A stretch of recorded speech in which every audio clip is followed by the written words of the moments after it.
నమస్కారం ఘంటారావానికి స్వాగతం. ముందుగా ప్రధాన అంశాలు. రష్యాలో రేర్ ఎర్త్ మినరల్ సంస్థ ప్రతినిధులతో లోకేష్ భేటీ. ఏపీలో ఖనిజాల డీప్ ప్రాసెసింగ్ హబ్ ఏర్పాటుకు వినతి. నైరుతికి తోడుగా రాష్ట్రంపై ద్రోణి ప్రభావం. రాయలసీమ జిల్లాల్లో వర్షాలు కురిసే అవకాశం.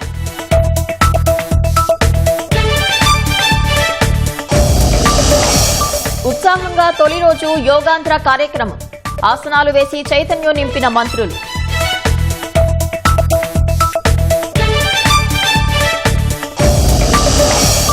పోలవరం జిల్లాలో కునుకు లేకుండా చేస్తున్న పెద్ద పులి. సజీవంగా బంధించేందుకు కొనసాగుతున్న ప్రయత్నాలు.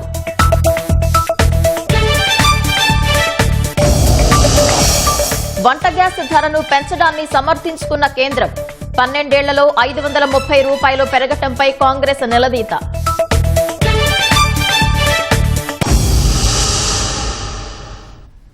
రష్యాలో 5వ రోజు మంత్రి లోకేష్ పర్యటిస్తున్నారు. మాస్కోలో అతిపెద్ద అణుశక్తి మ్యూజియాన్ని మంత్రి లోకేష్ సందర్శించారు. సోవియట్ అణు ప్రాజెక్టు చరిత్రను ఆసక్తిగా తిలకించారు. అనంతరం రష్యాకు చెందిన రేర్ ఎర్త్ మినరల్స్ సంస్థ గిరెడ్మెట్ ప్రతినిధులతో లోకేష్ భేటీ అయ్యారు. ఏపీలో rare earth element refining hub ఏర్పాటు చేయాలని కోరారు. ఉత్తరాంధ్రలో ఉన్న ఖనిజాల సంపదను దృష్టిలో పెట్టుకుని అక్కడ డీప్ ప్రాసెసింగ్ హబ్ ఏర్పాటు చేయాలని విజ్ఞప్తి చేశారు. నెల్లూరులో నియోడైమియం మ్యాగ్నెట్ ఉత్పత్తి కేంద్రం ఏర్పాటు చేయాలని అడిగారు. ఏపీలో metallurgy ultra pure semi conductor lab ఏర్పాటుకు చొరవ చూపాలన్నారు. పారిశ్రామిక వ్యర్థాలు, మైనింగ్ టైలింగ్స్ నుంచి లోహాలు వెలికితీసే సాంకేతికత గురించి గిరెడ్మెట్ ప్రతినిధులను అడిగి తెలుసుకున్నారు. ఏపీలో పెట్టుబడులు, సాంకేతిక భాగస్వామ్యానికి ఉన్న అవకాశాలు వివరించిన గిరెడ్మెట్ సంస్థ ప్రతినిధులకు వివరించారు. లోకేష్ ప్రతిపాదనలను పరిగణలోకి తీసుకుంటామని గిరెడ్మెట్ సంస్థ ప్రతినిధులు హామీ ఇచ్చారు.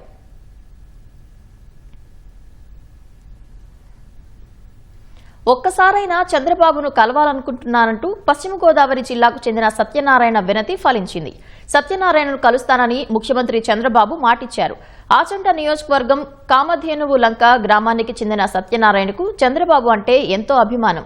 ఒక్కసారైనా అభిమాన నేతను కలవాలని అనుకున్నారు. సిద్ధాంతంలో సోమవారం జరిగే మీ భూమి మీ హక్కు కార్యక్రమానికి వస్తున్న సీఎం చంద్రబాబు సభకు వెళ్లేందుకు సత్యనారాయణ సిద్దమయ్యారు. ఈ విషయాన్ని ఓ యువకుడు వీడియో తీసి సామాజిక మాధ్యమాల్లో పోస్టు చేశారు. ఈ వీడియో వైరల్ అయింది. విషయం తెలుసుకున్న ముఖ్యమంత్రి చంద్రబాబు స్పందించారు. సత్యనారాయణ గారు రేపు సిద్ధాంతంలో కలుద్దామంటూ ఎక్స్లో చంద్రబాబు ట్వీట్ చేశారు. ఎప్పుడైనా చంద్రబాబు గారిని ఎప్పుడైనా చూసావా? హైదరాబాద్ వెళ్తే కాపాడతాడే కాపాడు. ఇప్పుడు నువ్వు చంద్రబాబు గారిని చూడాలా? చంద్రబాబు గారిని చూస్తావా? చూడాలి. మన సిద్ధాంతం వస్తున్నారు. ఎప్పుడు? మంగళవారం 9ని ఈ నెలలోనే వస్తున్నారు. గటాల దిబ్బ ఉంది. పట్టా పుస్తకాలు ఇవ్వడానికి వస్తున్నారు. మరి నువ్వు ఉండాలి అయ్యాల. మన ఇద్దరు వెళ్ళి చూసొద్దాం. మన ఇద్దరం వెళ్దామా? ఎక్కడే కదా గట్టలు దెబ్బ చూద్దాం. మరి జనాలు ఎక్కువ ఉంటారు కదా. ఉంటే చంపేస్తాడంటే మా తేజీ మీద ఉంటాడైనా మనం తప్పించుకుని నింపాదంగా చూసి నమస్కారం చేద్దాం. సంతోషం బాబు నమస్కారం పెట్టామనుకో మనకి ఆ మహానుభావుడు గాలి తగిలితుంది. ఆ మహానుభావుడు చూడాలంటే మన తరం కాదు. అవునా? శుభ్రంగా మన కాళ్ళకాడికి వచ్చేస్తాడు. చూడాలి. మహానుభావా నువ్వు సరళగా ఉండాలి అని చూసి శాంతి ఇస్తాడు. ఇలాగెలా చేసి ఆపుతాడు. మనిషి మంచోడా? మంచోడు ఎత్తు మంచోడు. చూస్తావు అయితే చంద్రబాబు గారు వస్తే? చూస్తా. నువ్వు పొట్టుదానికి వచ్చా వెళ్ళిపోయి చూద్దాం. అయ్యాల పోనీ చూద్దాం. స్వయంగా చూద్దాం. రాష్ట్ర వ్యాప్తంగా యోగాంధ్ర 2026 కార్యక్రమం తొలి రోజు ఉత్సాహంగా ప్రారంభమైంది. యోగా ఫర్ హెల్తీ థీమ్తో ఈ నెల 21 వరకు ఈ కార్యక్రమాన్ని ప్రభుత్వం నిర్వహిస్తోంది. జిల్లా కేంద్రాల్లో తొలి రోజు మంత్రులు, కలెక్టర్లు యోగాంధ్రలో పాల్గొని ఆసనాలు వేశారు. విద్యార్థులు, మహిళలు సైతం ఉత్సాహంగా యోగాంధ్రలో భాగస్వాములయ్యారు. ప్రభుత్వం ప్రతిష్టాత్మకంగా నిర్వహిస్తున్న యోగాంధ్రలో మహిళలు, యువత, విద్యార్థులు, అధికారులు ఇలా అందరూ భాగస్వాములవుతున్నారు. విజయవాడ బీఆర్టీఎస్ రోడ్లో పోలీస్ శాఖ ఆధ్వర్యంలో యోగాంధ్ర నిర్వహించారు. ఇందులో హోంమంత్రి అనిత ముఖ్య అతిథిగా పాల్గొని యోగాసనాలు వేశారు. నేటి యుగంలో చిన్నారులు సైతం డిప్రెషన్కు లోనవుతున్నారని, వారికి యోగాను అలవాటు చేస్తే ఒత్తిడిని జయిస్తారని హోంమంత్రి అన్నారు. ప్రజలందరూ యోగాను దైనందిన జీవితంలో భాగం చేసుకోవాలని పిలుపునిచ్చారు. ఈరోజు ఒక స్ట్రెస్ఫుల్ జాబ్. ప్రతి ఒక్కరు కూడా కార్పొరేట్ ఆఫీసులో కూర్చున్న వాళ్ళ దగ్గర నుంచి పైన కూర్చొని వ్యాపారం చేసుకున్నాం, లేకపోతే ఒక చిన్న స్థాయి ఉద్యోగి వరకు కూడా ఈరోజు ఒక మెంటల్ ప్రెషర్ అన్నది పడుతున్నారు, స్ట్రెస్ అనేది పడుతున్నారు. మనం దాని నుంచి ఒకసారి ఓవర్కమ్ చేయాలన్నా యోగా అన్నది మెయిన్ టూల్. అది భారత సంస్కృతి మనకిచ్చింది, ఎక్కడి నుంచి అడాప్ట్ చేసుకోవాల్సిన అవసరం లేదు. ఈ సంస్కృతిని ప్రపంచవ్యాప్తంగా ఉన్న వాళ్ళందరూ కూడా అడాప్ట్ చేసుకుంటున్నారు. అటువంటి సందర్భంలో ఈరోజు చిన్న పిల్లలకి కూడా హార్ట్ అటాక్లు రావటం, అదేవిధంగా షుగర్ పేషెంట్లు అవ్వటం, చిన్న పిల్లలు కూడా ఎన్నో రోగాలు రావటం, చాలా మంది డిప్రెషన్లోకి వెళ్ళి సూసైడ్ అటెంప్ట్స్ చేయడం, ఇవన్నీ కూడా చాలా ఎక్కువ జరుగుతున్నాయి. వీటి నేపథ్యంలో దీన్ని కంట్రోల్ చేయాలంటే మన దగ్గర ఉన్న ఏకైక వజ్రాయుధం యోగా. ఆ యోగాని అందరికీ కూడా తీసుకెళ్లాలనే ఉద్దేశంతో గౌరవ ముఖ్యమంత్రి గారు చేస్తున్న ఒక తపస్సు లాంటి ఈ నిర్ణయాన్ని ప్రజలందరూ కూడా సపోర్ట్ చేయాలని నేను మనస్ఫూర్తిగా కోరుకుంటానండి. కృష్ణా జిల్లా మచిలీపట్నం మంగెనపూడి బీచ్లో అధికార యంత్రాంగం నిర్వహించిన యోగాంధ్రలో మంత్రి కొల్లు రవీంద్ర, ఆర్టీసీ చైర్మన్ కొనకళ్ల నారాయణ పాల్గొన్నారు. యోగాసనాలు వేశారు. సీఎం చంద్రబాబు యోగా పట్ల ప్రత్యేక శ్రద్ధ పెట్టారని, ప్రజలు యోగాను జీవనశైలిలో అంతర్భాగం చేసుకోవాలని నేతలు పిలుపునిచ్చారు. అంబేద్కర్ కోనసీమ జిల్లా అమలాపురం బాలయోగి స్టేడియంలో రైతులు, విద్యార్థులు, అధికారులు యోగాసనాలు వేశారు. పశ్చిమ గోదావరి జిల్లా తణుకులో యోగా గురువుల ఆధ్వర్యంలో విద్యార్థులు, అధికారులు ఆసనాలు వేశారు. ఇందులో ఎమ్మెల్యే ఆరుమిల్లి రాధాకృష్ణ పాల్గొన్నారు.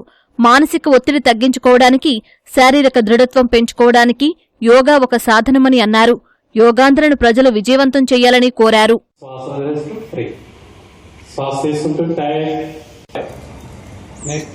పిడికిలు బిగించి కుడి చేతితోటి ఎడమ అరచేతిని గట్టిగా సంపూర్ణ ఆరోగ్యం, మానసిక ప్రశాంతతకు యోగా దివ్య ఔషధమని నెల్లూరు జిల్లా జాయింట్ కలెక్టర్ వెంకటేశ్వర్లు అన్నారు. నెల్లూరు నెక్లెస్ రోడ్లో యోగాంధ్రలో పాల్గొన్నారు. నంద్యాల పద్మావతి నగర్ ఇండోర్ స్టేడియంలో జిల్లా కలెక్టర్ రాజకుమారి యోగా చేశారు. శ్రీ సత్యసాయి జిల్లా లేపాక్షి ఆలయ ప్రాంగణంలో జిల్లా స్థాయి యోగా వేడుకలు జరిగాయి. ఈ కార్యక్రమంలో మంత్రులు సత్యకుమార్ యాదవ్, సవిత పాల్గొన్నారు. విద్యార్థులతో కలిసి యోగాసనాలు వేశారు. ఆర్ట్ ఆఫ్ లివింగ్ సంస్థ గురువులు వేసిన యోగాసనాలు ఆకట్టుకున్నాయి. 1 కోటి మందిని యోగాంధ్రలో భాగస్వాములను చేయడమే లక్ష్యమని మంత్రి సత్యకుమార్ తెలిపారు. ఆకాశం దగ్గర ఆకాశం వైపు నమస్కారం ముద్రలో స్ట్రెచ్ చేద్దాం. It's now slowly relax. ఇప్పుడు నిదానంగా అందరూ 6, 7, 8 అండ్ రిలాక్స్. ఇవాళ మారుతున్న పరిస్థితుల్లో ఈ అనేక మంది మానసిక సమస్యలతో ఇబ్బంది పడుతున్నారు, అనారోగ్యంతో బాధపడుతున్నారు. అనారోగ్యం బారిన పడకుండా మానసిక సమస్యలతో డిప్రెషన్కు లోను కాకుండా ఇవాళ యోగా, ధ్యాన, ప్రాణాయామం అనేది ఒక అద్భుతమైన మార్గం అనే విషయం మనకు సైంటిఫికల్గా ప్రూవ్ అయిన నేపథ్యంలో ఇవాళ ప్రపంచ దేశాలు కూడా దాదాపు 177 దేశాలు యోగాని ఆచరిస్తున్న వేళ మన వారసత్వ సంపదైన యోగాని ఇవాళ రాష్ట్రంలో అందరికీ మళ్ళీ ఒకసారి గుర్తు చేయడం, ఒక ఆరోగ్య ఆంధ్రప్రదేశ్ నిర్మాణం చేసే దిశగా కూడా ప్రయత్నాలు జరుగుతున్నాయి. 15 రోజుల పాటు యోగా కార్యక్రమాల్ని ఈ సంవత్సరం కూడా నిర్వహించాలని నిర్ణయం జరిగింది. యోగాతోనే సర్వ మానవాళికి ఆరోగ్య యోగం సిద్ధిస్తుందని కడప జిల్లా జాయింట్ కలెక్టర్ నిధి మీనా తెలిపారు. ఒంటిమిట్ట కోదండరామస్వామి దేవస్థాన ప్రాంగణంలో యోగాంధ్రను ప్రారంభించారు. రాజంపేట సబ్ కలెక్టర్ భావన ఇందులో పాల్గొన్నారు. అధికారులు, యువతీ యువకులు విద్యార్థులతో కలిసి యోగా చేశారు. మెగా డిఎస్సి పారదర్శకంగా నిర్వహించి అర్హులకు మాత్రమే ఉద్యోగాలు ఇచ్చామని మంత్రి సంధ్యారాణి స్పష్టం చేశారు. విద్యా ప్రమాణాల పెంపునకు ప్రభుత్వం కట్టుబడి ఉందన్నారు. పార్వతీపురం మన్యం జిల్లా సాలూరు జూనియర్ కళాశాలలో శిక్షణ పొందుతున్న నూతన ఉపాధ్యాయులతో మంత్రి మాట్లాడారు. విద్యార్థుల భవిష్యత్తును తీర్చిదిద్దే బాధ్యత ఉపాధ్యాయులదేనని మంత్రి అన్నారు. మన దగ్గర ఉన్న విజ్ఞానాన్ని 10 మందికి పంచే ఒక మంచి తత్వం ఉన్నదే టీచర్. మనం ఉద్యోగం చేసేటప్పటికి కేవలం 22 సంవత్సరాల్లో ఉద్యోగం వచ్చిందంటే ఖచ్చితంగా టీచర్లు అయ్యే ఉంటాయి. ఎందుకంటే మిగిలిన ఎవరు కూడా ఇంజనీరింగ్ చేసో, ఎంబీబీఎస్ చేసో, డిగ్రీ చేసో చేయాలి అంటే ఎవరు ఇంటర్ అయిన తర్వాత ఒకవేళ టీటీసీ చేసి ఉద్యోగం వచ్చేస్తే 19 ఏళ్ళకే వచ్చేస్తుంది నాకు తెలిసి. అది చంద్రబాబు నాయుడు గారు ముఖ్యమంత్రిగా ఉంటేనే 19 ఏళ్ళకి ఉద్యోగం వస్తుంది. డిఎస్సీ 2 సార్లు తీస్తారు, మీ అందరూ కూడా తెలుసు.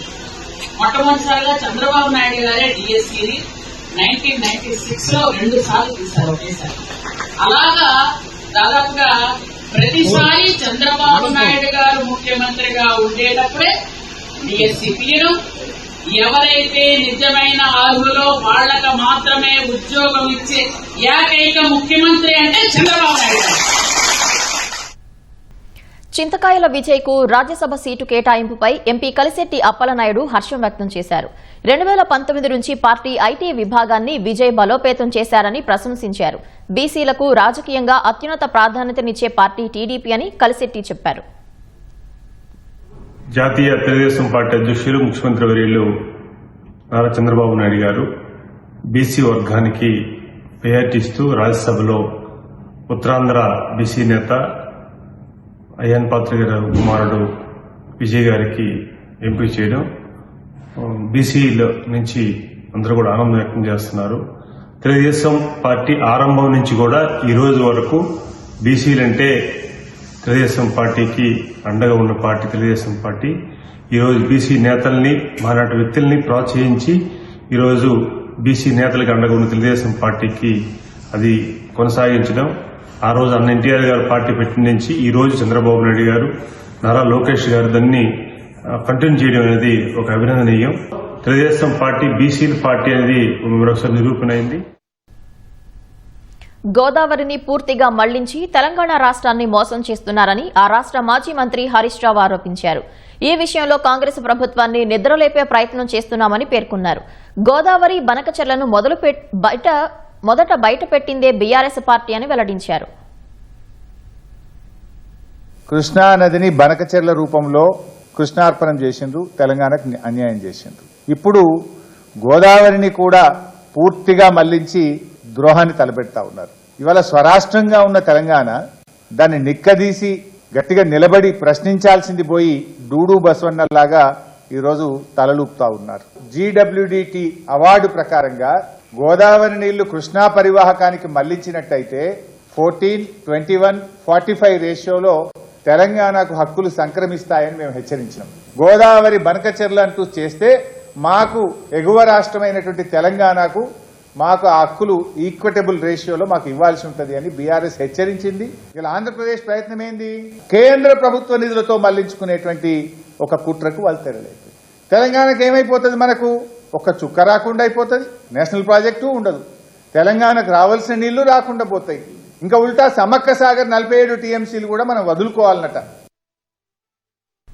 పీఆర్సీ కమిషన్ వేయటం, ఐఆర్ ప్రకటన, డీఏ బకాయిలు చెల్లింపుతో పాటు ఇతర ఆర్థిక సమస్యలు సాధించుకునేందుకు ఉద్యమ బాటకు సిద్దమవుతున్నట్లు ఏపీ ఐకాస అమరావతి ఉద్యోగుల సంఘం ప్రకటించింది. దీనికోసం 13 మందితో కమిటీ వేశామని, రేపటి నుంచి కలిసి వచ్చే అన్ని ఉద్యోగ సంఘాలతో పనిచేస్తామని ఏపీ ఐకాస అమరావతి చైర్మన్ బొప్పరాజు వెంకటేశ్వర్లు తెలిపారు. విజయవాడ రెవెన్యూ భవన్లో 28 జిల్లాల ప్రతినిధులు వివిధ సంఘాల నాయకులతో సమావేశం నిర్వహించారు. డీఏ బకాయిలు తక్షణమే చెల్లించాలని ప్రభుత్వాన్ని కోరారు. ప్రభుత్వ హయాంలో రివర్స్ పీఆర్సీ పొందినటువంటి ప్రభుత్వ ఉద్యోగులు కూటమి ప్రభుత్వం వస్తే ఉద్యోగులకి మంచి పీఆర్సీ, మంచి ఐఆర్, ఎప్పటికప్పుడు డిఏలు అన్నీ వస్తాయని కోటి ఆశలతో ఉద్యోగులు ఎదురు చూస్తూ ఉన్నారు.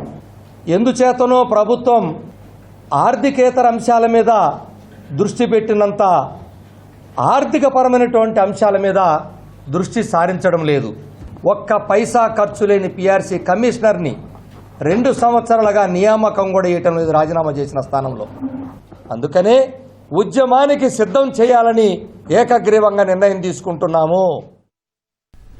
కర్ణాటక పరిసర ప్రాంతాల నుంచి కోస్తాంధ్ర తీర ప్రాంతం వరకు విస్తరించి ఉన్న ద్రోణి ప్రభావంతో రేపు ఎల్లుండి రాష్ట్రంలోని పలు జిల్లాల్లో తేలికపాటి నుంచి మోస్తరు వర్షాలు కురిసే అవకాశం ఉందని విపత్తు నిర్వహణ సంస్థ అధికారులు తెలిపారు.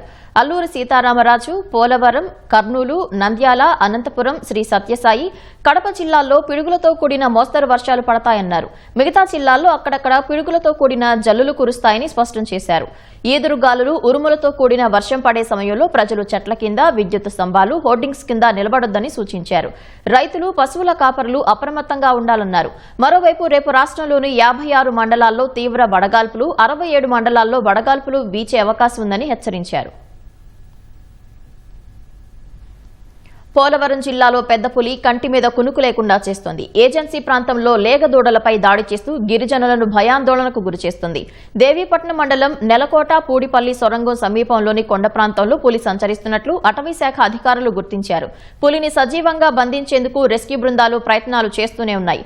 అటవీశాఖ సిబ్బంది డ్రోన్ సాయంతో పులి కదలికలను గమనిస్తున్నారు. సమీప గ్రామాల వైపు వెళ్లకుండా నియంత్రిస్తున్నారు. అటవీశాఖ అధికారులు, హనుమాను రెస్క్యూ టీం, బెంగళూరు నుంచి వచ్చిన ప్రత్యేక బృందాలు, వెటర్నరీ నిపుణులు, ఇతర ఫీల్డ్ సిబ్బంది సంయుక్తంగా చర్యలు కొనసాగిస్తున్నారు. గ్రామాల్లో పబ్లిక్ అడ్రస్ సిస్టమ్ ద్వారా నిరంతరం ప్రజలను అప్రమత్తం చేస్తున్నారు. ప్రజలు రాత్రి వేళల్లో బయట సంచరించకుండా ఉండాలని, అటవీశాఖ అధికారులు సూచనలను తప్పనిసరిగా పాటించాలని విజ్ఞప్తి చేశారు.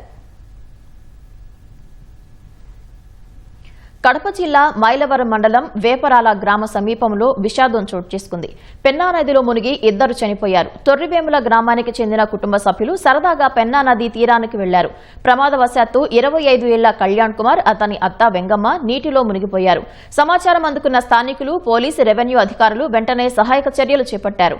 గాలింపులో కళ్యాణ్ కుమార్ మృతదేహాన్ని వెలికితీశారు. మృతుడు కళ్యాణ్ కుమార్ నంద్యాల జిల్లా కొలిమిగుండ్ల మండలం రామాపురం గ్రామానికి చెందిన వ్యక్తి. ఈయనకు తొర్రివేముల గ్రామానికి చెందిన యువతితో నెల రోజుల క్రితమే వివాహం జరిగింది. ప్రమాదవశాత్తు నీటిలో మునిగి ప్రాణాలు కోల్పోవడంతో కుటుంబ సభ్యుల రోదనలు మిన్నంటాయి. కాకినాడ జిల్లా గొల్లప్రోలు మండలం చేబ్రోలు వద్ద జరిగిన రోడ్డు ప్రమాదంలో భార్యాభర్తలు మృతి చెందారు. కత్తిపూడి నుంచి బైక్పై వస్తున్న దంపతులను వెనుక నుంచి టిప్పర్ లారీ ఢీకొట్టింది. ప్రమాదంలో 2 అక్కడికక్కడే మృతి చెందారు. మృతులు సామర్లకోటకు చెందిన సత్యనారాయణ, అరుణకుమారిగా పోలీసులు గుర్తించారు. కేసు నమోదు చేసి దర్యాప్తు చేస్తున్నారు. సత్యసాయి జిల్లాలో వందే భారత్ ఎక్స్ప్రెస్ కు ప్రమాదం తప్పింది. హిందూపురం రైల్వే స్టేషన్ వద్ద 2 ఆవులను వందే భారత్ ఎక్స్ప్రెస్ ఢీకొంది. కాచిగూడ నుంచి బెంగళూరుకు వెళ్తుండగా ఈ ఘటన జరిగింది. పెద్ద శబ్దం రావడంతో రైలును లోకో పైలట్ నిలిపివేశారు. ఏం జరిగిందో తెలియక ప్రయాణికులు కాసేపు ఆందోళనకు గురయ్యారు. సమాచారం అందుకున్న రైల్వే సిబ్బంది ఘటనా స్థలికి చేరుకుని ఆవుల కళేబరాలను పట్టాలపై నుంచి తొలగించారు. అరగంట తర్వాత రైలు మళ్లీ పునః ప్రారంభమైంది. దేశవ్యాప్తంగా సంచలనం సృష్టిస్తున్న NEET UG paper leak, CBSE on screen marking system పరిణామాలపై పార్లమెంటరీ స్థాయి సంఘం ఆగ్రహం వ్యక్తం చేసింది. పేపర్ లీక్ అంటే ఏమిటో స్పష్టమైన నిర్వచనం ఇవ్వాలని ఎన్టీఏను సూటిగా ప్రశ్నించింది. ఎన్టీఏ ఏర్పడినప్పటి నుంచి ఇప్పటి వరకు నిర్వహించిన పరీక్షల్లో ఎప్పుడైనా పేపర్ లీకులు జరిగాయా లేదా అనే విషయాన్ని స్పష్టం చేయాలని కోరింది. నీట్ పేపర్ లీక్ తో పాటు సీబీఎస్ఈ ఆన్ స్క్రీన్ మార్కింగ్ విధానంలో అక్రమాలపై పార్లమెంటరీ స్థాయి సంఘం విచారణ జరుపుతోంది. నీట్ పేపర్ లీక్ కాలేదని, కేవలం ఒక గెస్ట్ పేపర్ లోని కొన్ని ప్రశ్నలు మాత్రమే సోషల్ మీడియాలో సర్క్యులేట్ అయ్యాయని ఎన్టీఏ బృందం స్థాయి సంఘానికి వివరించింది. ఎన్టీఏ సమాధానంపై అసహనం వ్యక్తం చేసిన స్థాయి సంఘం పేపర్ లీకేజ్ పై ఎన్టీఏకు ఉన్న అవగాహనపై సుదీర్ఘ ప్రశ్నావళిని జారీ చేసింది. రేపటిలోపు వాటికి లిఖితపూర్వక సమాధానాలు ఇవ్వాలని ఆదేశించింది. ఓఎస్ఎం విధానానికి సంబంధించి సీబీఎస్ఈకి కూడా ప్రశ్నావళిని పంపించింది. ఈ నెల 10వ తేదీ వరకు సమాధానం చెప్పాలని స్థాయి సంఘం సూచించింది. On screen marking OSM tender ప్రక్రియలో జరిగిన అవకతవకలను వెలుగులోకి తెచ్చిన విద్యార్థి సార్థక్ సిద్ధాంత్, అతని మిత్రుడు నిసర్గ అధికారులను లోక్సభలో ప్రతిపక్ష నేత రాహుల్ గాంధీ అభినందించారు. యువత రీల్స్ చేస్తూ పకోడీలు వేసుకోవాలని ప్రధాని మోదీ కోరుకుంటున్నారని, కానీ ఈ 2 యువకులు మాత్రం ప్రభుత్వాన్ని ప్రశ్నించి సమాధానాలు రాబట్టారని తెలిపారు. సార్థక్ వయసులో చిన్నవాడైన సిద్ధాంతాల పట్ల నిబద్దతలో అతనికి ఎవరూ సాటిరారని ప్రశంసించారు. ఈ మేరకు సామాజిక మాధ్యమం ఎక్స్ లో రాహుల్ ఓ పోస్టు పెట్టారు. దేశంలోని ప్రధాన మీడియా సంస్థలు, ఇన్వెస్టిగేటివ్ జర్నలిస్టులు చేయలేని పనిని సార్థక్, అతని మిత్రుడు చేసి చూపించారని రాహుల్ పేర్కొన్నారు. 18 ఏళ్ల యువకుడు సీబీఐ కంటే వేగంగా, చురుకుగా పనిచేశాడని ప్రశంసించారు. యువత విజయానికి, ప్రభుత్వ ఓటమికి ఇదొక ఉదాహరణ అని రాహుల్ పేర్కొన్నారు. ఈ నెల 2న సార్థక్ తో పాటు అతడి కుటుంబ సభ్యులు రాహుల్ తో సమావేశమయ్యారు. 12వ తరగతి విద్యార్థుల జవాబు పత్రాల మూల్యాంకనం కోసం సీబీఎస్ఈ ఈ ఏడాది ఓఎస్ఎం విధానాన్ని ప్రవేశపెట్టింది. అయితే అందులో అవకతవకలు జరిగాయని విద్యార్థులు, వారి తల్లిదండ్రులు ఆరోపిస్తున్నారు. ఇటీవల జరిగిన అసెంబ్లీ ఎన్నికల తర్వాత తొలిసారి ప్రతిపక్ష ఇండియా కూటమి సమావేశం రేపు ఢిల్లీలో జరగనుంది. కాన్స్టిట్యూషన్ క్లబ్ లో జరిగే ఈ భేటీకి ఇండియా జన్బంధన్ అని నామకరణం చేశారు. ఈ సమావేశానికి 23 రాజకీయ పార్టీలకు చెందిన నేతలు హాజరవుతున్నట్లు కాంగ్రెస్ తెలిపింది. ఈ మేరకు కాంగ్రెస్ ప్రధాన కార్యదర్శి జయరాం రమేష్ సామాజిక మాధ్యమం ఎక్స్ లో ఓ పోస్టు పెట్టారు. ఇతర కారణాలతో కొన్ని పార్టీలు ఈ భేటీకి రాలేకపోతున్నట్లు సమాచారం ఇచ్చాయని తెలిపారు. ఈ సమావేశానికి హాజరు కానప్పటికీ కేంద్ర ప్రభుత్వ ప్రజా వ్యతిరేక విధానాల విధానాలకు వ్యతిరేకంగా జరిగే పోరాటానికి తమ మద్దతు ఉంటుందని సందేశం పంపాయని జయరాం రమేష్ చెప్పారు. కోట్లాది మంది భారతీయుల ఓటు హక్కును కాలరాయడంతో పాటు రాజ్యాంగంపై దాడిని, కేంద్ర దర్యాప్తు సంస్థ ద్వారా ప్రతిపక్ష నేతలను టార్గెట్ చేయడాన్ని ఆయా పార్టీలు ఖండించాయన్నారు. దేశం మాదిరిగానే ఇండియా జన్బంధన్ కూడా వైవిధ్యాన్ని చాటుకుంటూ ఐక్యంగా ముందుకు సాగుతుందని జయరాం రమేష్ ధీమా వ్యక్తం చేశారు. ఇటీవల జరిగిన అసెంబ్లీ ఎన్నికల ఫలితాలతో పాటు పార్లమెంటు వర్షాకాల సమావేశాల్లో అనుసరించాల్సిన వ్యూహంపై ఈ భేటీలో చర్చించే అవకాశం ఉంది. దేశంలో గృహ వినియోగ గ్యాస్ సిలిండర్ ధరను పెంచడాన్ని కేంద్ర ప్రభుత్వం సమర్థించుకుంది. అభివృద్ధి చెందిన దేశాలతో పోలిస్తే భారత్లో ఎల్పీజీ అత్యంత సరసమైన ధరకు అందుబాటులో ఉందని కేంద్ర పెట్రోలియం, సహజ వాయువు మంత్రిత్వ శాఖ వెల్లడించింది. గృహ వినియోగ గ్యాస్ సిలిండర్ ధర ₹29 పెరిగిన తర్వాత రోజు కేంద్రం ఈ ప్రకటన చేసింది. ప్రస్తుతం ఒక 14.2 కిలోల సిలిండర్ను పంపిణీ చేయడానికి అయ్యే వాస్తవ ఖర్చు ₹1,600 దాటినప్పటికీ ప్రధానమంత్రి ఉజ్వల యోజన లబ్దిదారులకు కేవలం ₹642 లభిస్తుందని కేంద్రం పేర్కొంది.